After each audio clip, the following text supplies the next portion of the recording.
Offensively, Garrett, are you left at the end here, even though you scored a season high points, thinking about the first 28 minutes where you guys didn't have the first down? Yeah, we got to start faster. We got to play better to start the game. So, yeah. How do you explain that with all the weapons you have? Like, why do you think you guys got off to such a slow start? I don't know, man. I don't know. But we just got to figure it out and start fast. Just do what it takes to go out and score. What does having Brees do for your offense? Yeah. You guys there at the end of the half? Yeah, he make, it's fun to watch him go out there, block for him. Because you have a feeling if you make your block, it's going to be the one that sent him to the end zone because it's really that simple with him. So he's got all the talent in the world, man. Not just that, he's a great football player. So it was cool to see him, give us that spark we needed. Now the outcome was not what you guys wanted, but was there points in this game where you were like, as far as the offense goes, yeah, this is what we're talking about, that you're able to move the ball, able to put some points on the board? Yeah, for sure. Just scoring, it feel good to score points and, just get some points on the board at the end of the day. How hard is the play Brees made on that second touchdown where he's diving out of bounds and he palms the ball? Yeah, man. No, yeah, that boy, like I said, man, he's one of one, and to see him be able to show that to the world, because we all know in here it's just whether it comes together on Sunday, and it always does with him. It seemed like, or at least he does his part to make it come together. So can you talk about the last drive, Gary? After Colts take the lead, you have 40 seconds, you don't have any timeouts. I'm sure you need to get in field goal range. Just what's the mindset going out there for that last drive? Yeah, got to get a chunk. That's the mindset. Got to get a chunk to get this thing rolling. Obviously, the odds are stacked in our favor. We got to find a way to, if you do get a big chunk, that first down play, all of a sudden your odds go way up. So if you can do that, you give yourself a chance. But, not how we wanted to finish it. The drive before that for you guys, 4th and 2, did you want to go for it? Did you feel like you wanted to use some more of that clock, get the first down, use the momentum, the crowd, everything that would come along with getting the first down? Yeah, just as a competitor, you always want to be like, put it on us, put it on my plate. So that's the mindset, leave us out there. But at the end of the day, I trust our coaches and our analytics people to make the right decisions. So and shout out to Anders, he balled out today. Love to see it. He's a great dude, and just to see him go out there and make that 57, 58-yarder, that was awesome. Those aren't easy situations at the end of the game, but it feels like you guys have been in those situations a lot, like 45-ish seconds to go and no timeouts. How does it feel like deja vu to you a little bit that you guys keep ending up in that spot where you just need a field goal at the end of the game? Now that I look back on it, we have been in it a while. It's tough, man. It's obviously not the situation you want to be in.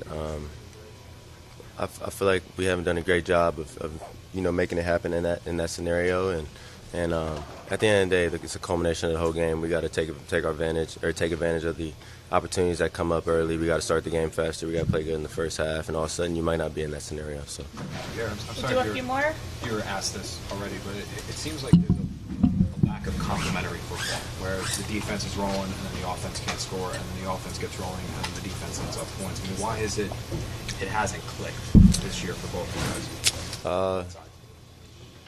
Yeah, I don't know. We just got to make sure that we're, holding on our end of the bargain. Both sides got to approach it that way, and all of a sudden you'll play better complementary football naturally, just because you're holding up your side of the, doing your job. Just with your mindset, 3-8 after the bye week, 6 games left. Just kind of what's your mindset for the rest of the season? Finish strong. Just finish strong. See where that put us. How much of a toll does this take on you, Garrett? Just we know how much you care about the game. We know how much these games mean to you. How much does this weigh on you, the losing? It's been tough, man. I ain't gonna fake it's been tough, and at the end of the day, man, I just got to keep going out there and make sure I'm winning my rep. At the end of the day, so I got to do a better job of that, and see where that puts us. Here with Jamien Sherwood. Jamien, what did you think of the overall performance today? I know not the end result you guys wanted, but what did you think of it overall? With the type of record we have, most people I feel like would have quit. They were up 13-0 at one point. So I want to give credit to all my teammates, even though you just said we didn't finish strong, but, we fought. We kept swinging the whole way through. It was up and down. They were up, we were up, they were up again, we were up. Again, just my teammates just trying their best to fight to the end. And that's all you can ask for out of these in these types of moments. You know, again, with our record, you know, a lot of teams would have just gave up, or a lot of people, you know. I know the character of that locker room, and even though we didn't get the end result, you know, we're still going to stick together, and, you know, we're just going to keep swinging, keep fighting. What, from your perspective, happened on that last drive where the Colts had possession?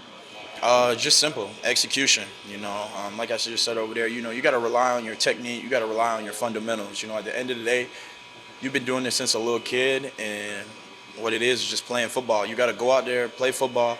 And in those 2-minute moments, in those critical moments, you got to be at your best when your best is required. And, you know, we have the men in that room to do it.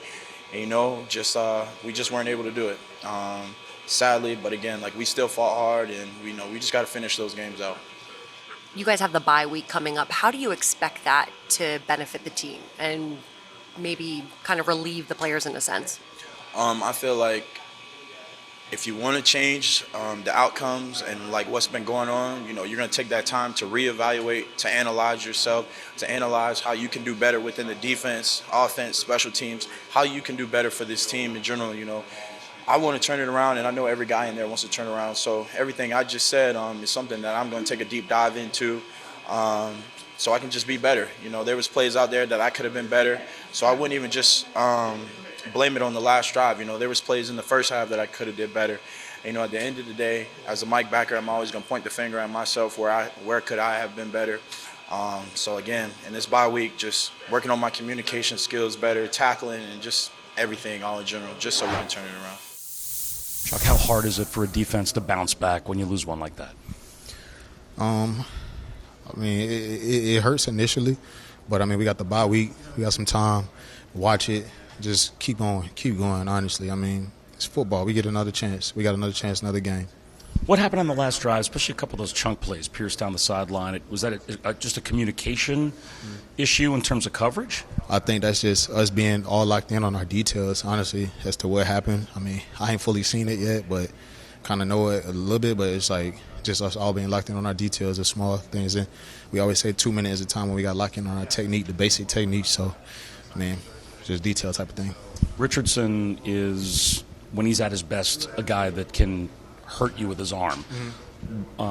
Was that something that, I guess his accuracy maybe a little more today than maybe you guys even expected? Because he did hit some throws today. Yeah, we knew he could throw the ball. I mean, he can make every throw on the field. We've seen him on film throwing 60, 70-yard passes through the air, you know, so we know he can make every throw. And, I mean, I think he beat us more so with his legs today, but he's a good quarterback. I mean, he's growing. He's getting better, you know, and I told him after the game, don't let nothing that happen to him stop him from what's going to happen in the future. You're a veteran. Some of these young guys as well. What do you say to them to help them keep their heads up? And we just locked in. We got another game. You never know when this game can end, when it's your last play, you know. That's just been the perspective for me in the last 2 years. It's like last year missed the season. Come back this year, you know, have one play and you miss 4 weeks. So it's like you never know when it's going to be the last play, when it's going to be your last time playing this game. It don't matter if you're a rookie, second-year player, man, take advantage of all of it. It's good to see you healthy and back out there. Thanks for doing this. Definitely. Thank you.